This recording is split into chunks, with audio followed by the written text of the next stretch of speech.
For those of you that watched the answers to the questions on motivations, I thank you for that. Alright, so I'm going to move on to trip planning now. Marcus asks, Jamie, thanks for the opportunity to ask some questions and indeed for all of your videos posted on YouTube. Thank you. This has been an invaluable resource to piece together more and more on the elusive Samba. We never stop learning. I definitely agree with you there. It has also given me a hankering to head to New Zealand for a stalk. I am relatively new to the Samba chase, and like you, I live interstate and the hunting opportunities are limited to private land. That's one of the frustrations I have with living in Western Australia. Anyway, I also have 3 young children and a business. Finding time to hunt occurs rarely, and if I'm lucky, once yearly. For this reason, I need to make it count. I totally understand that. I would be keen, amongst other things, to understand how you go about researching, planning an area, such as the use of Google Earth, etc., for planning where you are unable to see the area in person. Okay. Well, thanks, Marcus. That's a good question. So many of the areas that I hunt usually are hunted without having been in there before. And that's actually an element that I love to backpack hunting, is that pulling out a map and looking for a new area to explore. That sense of adventure is really a motivator that drives me. So you have to start from scratch. I start with a map. I roll out a topographical map. I try to find one that's in 1 kilometre grids, which I think it's 1 in 50,000. I forget the scale, but I like the one with the small 1 kilometre grids. And I start there, and the things I look for are how close is it from tracks, huts, because I want to get away from all of that. I want to try to get as remote as I can, so I sort of look for all the infrastructure and move further away from it. And then once I start to do that, I'll look at aerial photos, I'll look at aerial photos, and I'm really looking in particular for what the terrain and topography looks like. Can you tell what the feed's like, what the vegetation's like? Some of the aerial photos are in a really high resolution now. You can make out where there's more feed in a particular face, because presumably when you look at the topo there's some soak spots, and therefore you can confirm it looks like there's good feed there. So I look at a lot of aerial photos on Google Earth. I'll do a lot of research with Googling anything to do with the area, going onto forums, joining Facebook pages. I don't like to ask too many people for information or tips if I can avoid it. Mainly because, one, I don't want to let them on that I'm looking at going there, because I don't want them to suddenly think, oh, okay, maybe that's a good spot to go, I'll check it out. So I try to keep it really on the down low. Unless I've got people that I know in confidence, or that already know the area well and hunt it anyway, and maybe I'll ask them for some tips. But I'll always do as much research as I can with reading books, magazines, bearing in mind though that you can't always take what people say as gospel. I very rarely will specifically say the creek or the catchment that I've hunted in. I might refer to the large broad scale catchment, but I don't go to the level of detail that I would, for instance, with a very close mate like Andre, where we talk to the centimetre. So the map is your best ally, and if you can spend time visualising that location, so that it's almost like I can close my eyes before going to sleep, and I go to a different catchment in my mind, some of which I've gone to, and just replay it out in my mind. Other areas I haven't been to and I plan to go to, and again I play it out in my mind. I'm looking at it through the lens of a topo map. I play around in 3D Google Earth a lot, so I like to be able to work out, well, if I'm on this face, can I actually see that gut or that fold? Or if I have camp here, am I going to be able to glass from camp to look at that particular area?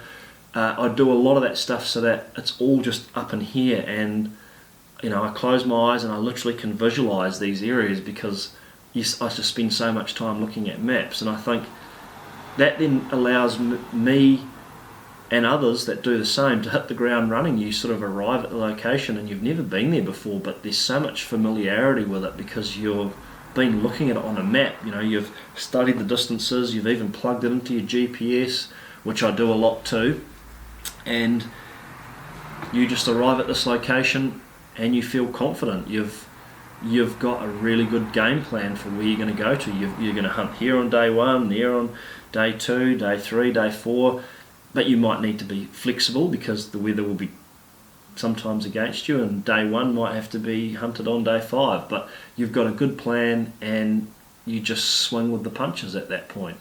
And then you start to apply your experience in being able to track sign, animal movements, what animals are doing at different times of the day. You know, generally animals all feed and they all bed down, and if you can work out the sort of elevation that they're bedding down, I mean, it's fairly common, you know, where they feed, they'll feed where there's good food.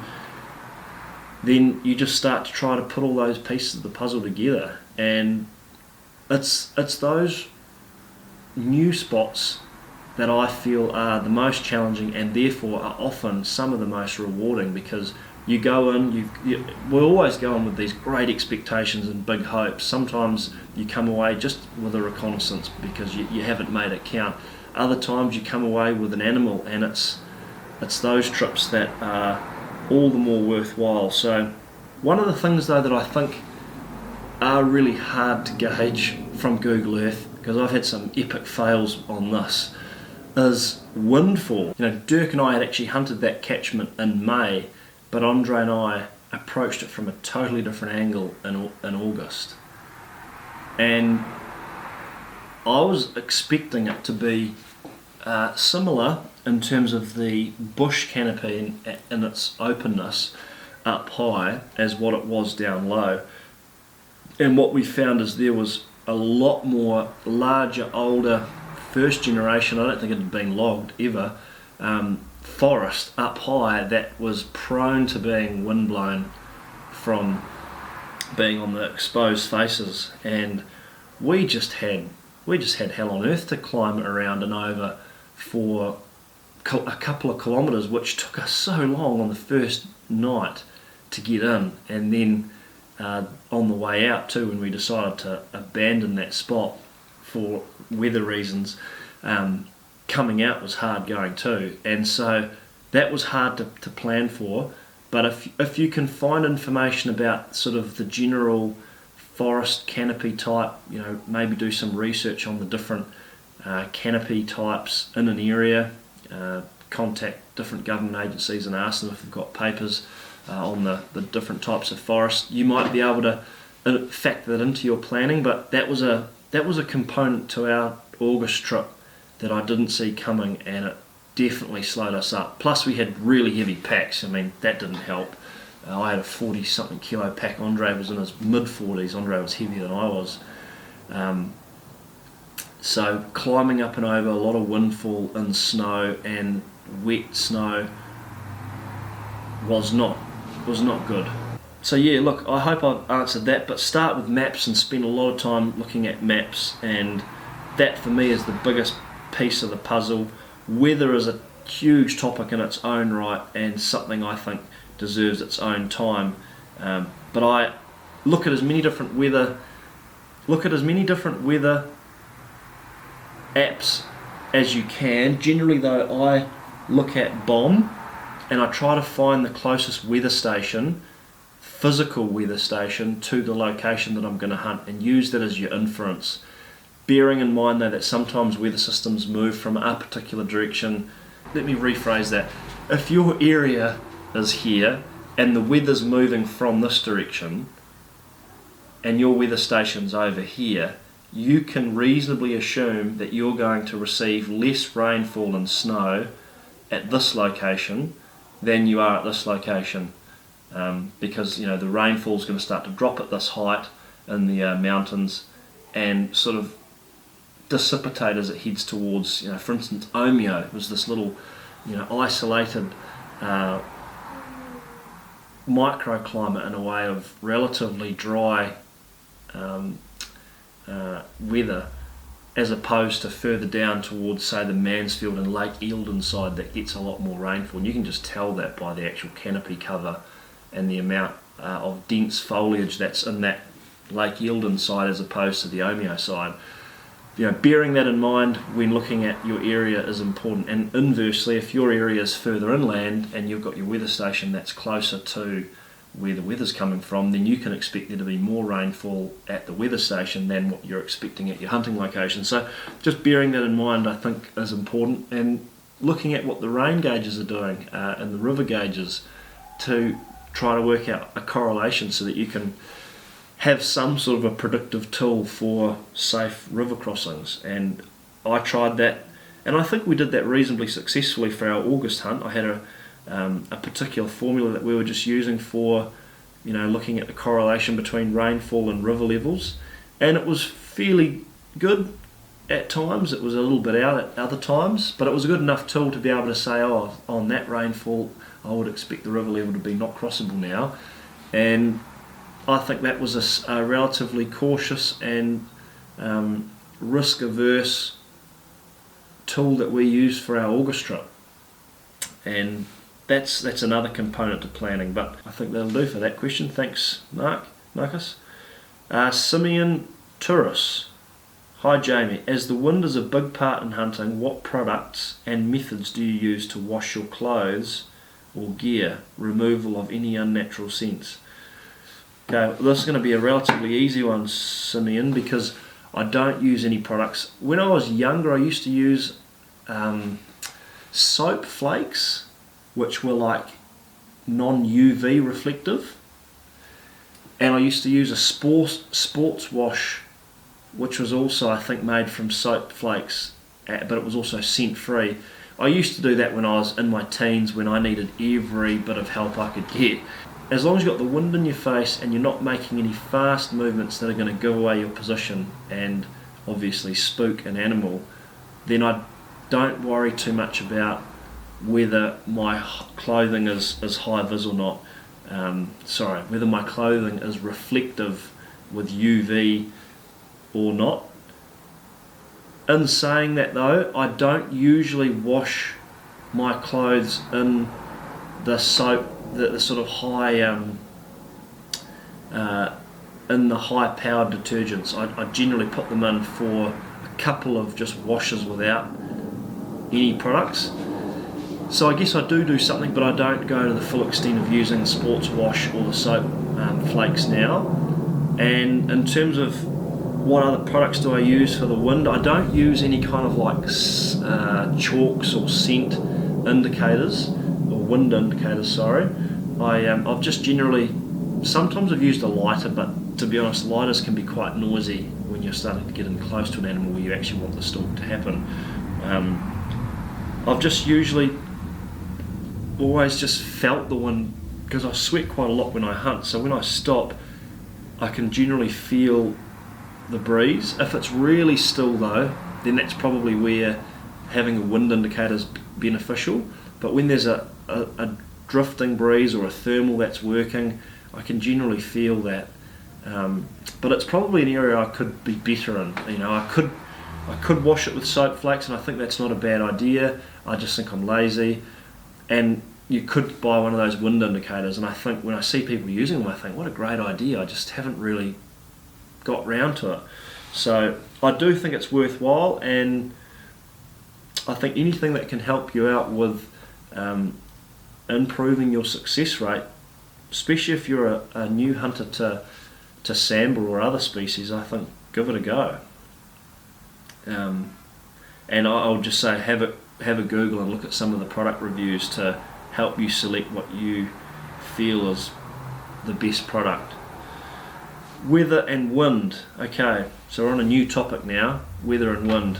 I guess that's related to what we just talked about in a way. Jack Vukinski, I hope I pronounced that right. Hi Jamie, my question is, if the thermals are travelling in a particular direction due to sunlight or shade, but the wind is blowing in the opposite direction, which do you consider most when planning your hunt? That is a cracker of a question. It really depends on which of those wind movements or air movements is more dominant.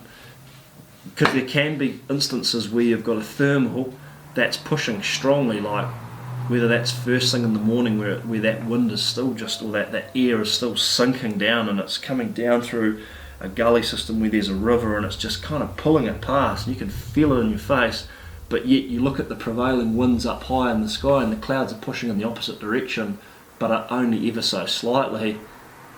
In that particular moment, your main wind, or your main air movement is going to be the thermal.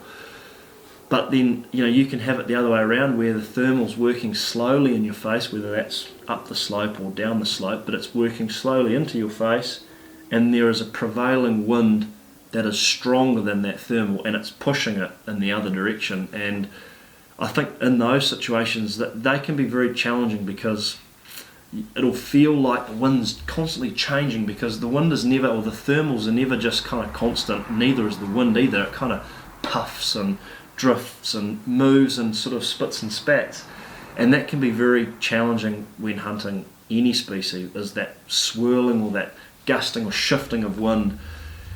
And well, look, I think the best advice I can give is, unless you're happy enough to just keep chopping and changing the direction that you hunt, which is often how I do it. Like, I will hunt into the wind and I can totally spin on a dime and head back in the same direction of where I've come from, but I'll just sidle up or I'll sidle down. I'll always try to hunt into new part of the catchment, but I'll always turn into the wind, even when it starts to play silly buggers. And sometimes that works, sometimes it doesn't. But I've also, when the wind has been silly, decided to just sit off an area because I don't want to risk scenting it, and that's also worked. So I think it really depends on your situation, how keen you are, what the wind's doing. I generally will work the thermals. I focus on the thermals being the thing that I'll work to, and if there's a prevailing wind that starts to muck around with the direction of how I'm hunting because I'm planning for the thermals, then I just take that into account and just be willing to be flexible. And at times your plan will be foiled because of that change in wind, and be flexible enough to pivot and spin on a dime and head in a different direction, as frustrating as that can be. But yeah, it's a really good question, and there are definitely situations where the thermal will outperform the prevailing wind, and there'll be situations where the prevailing wind outperforms the thermal. Good luck with that. Okay, here we go, another topic here, rifles and calibers. Conrad Gibb. If you could only have one caliber to take to New Zealand to hunt red stags, tahr, pigs and chamois, what would it be and why, and what scope? Okay, the 7mm Magnum's always been a very reliable one, and again allows you to stretch out to those longer distances. It's got a great projectile range.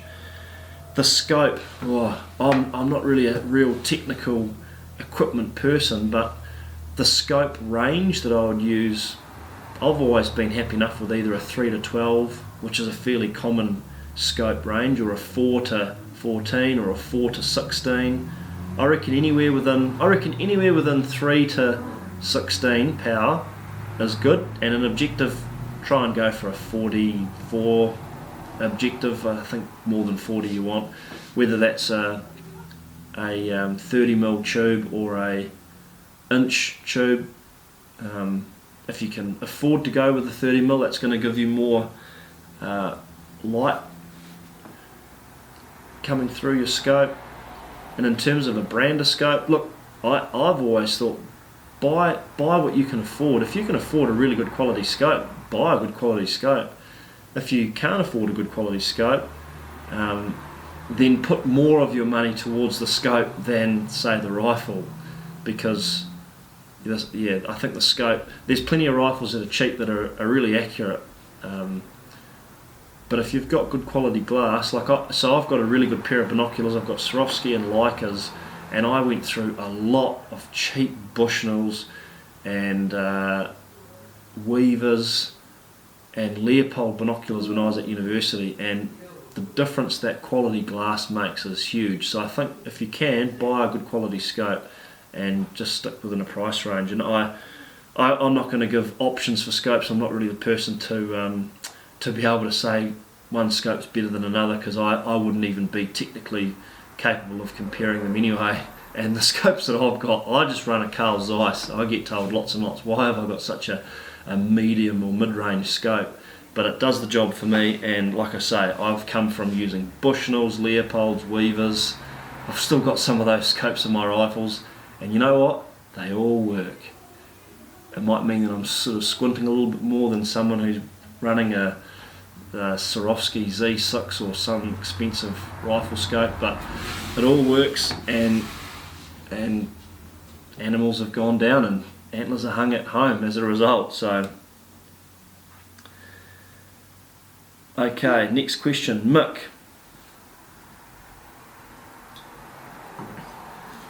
I'm keen on getting a new rifle, either thinking a 308 or 3006, chasing fallow and sambar. Pros and cons, and what are your thoughts? Okay, the old 308 and 3006 debate. Oh, you can come out here if you want, Saskia. So one of my kids is waving to me through the kitchen. 3006 or 308, I've never owned a 308, but I've always heard great things, read great things, and seen great things with people that shoot 308s either at the range or on game. I reckon either or will do the job. I still think, though, having been coerced by my brother, thank you Barrett, for bringing me into the 3006 calibre family, because it was Barrett that actually talked me into a 3006 over a 300 or a 308, because those are all options being thrown around.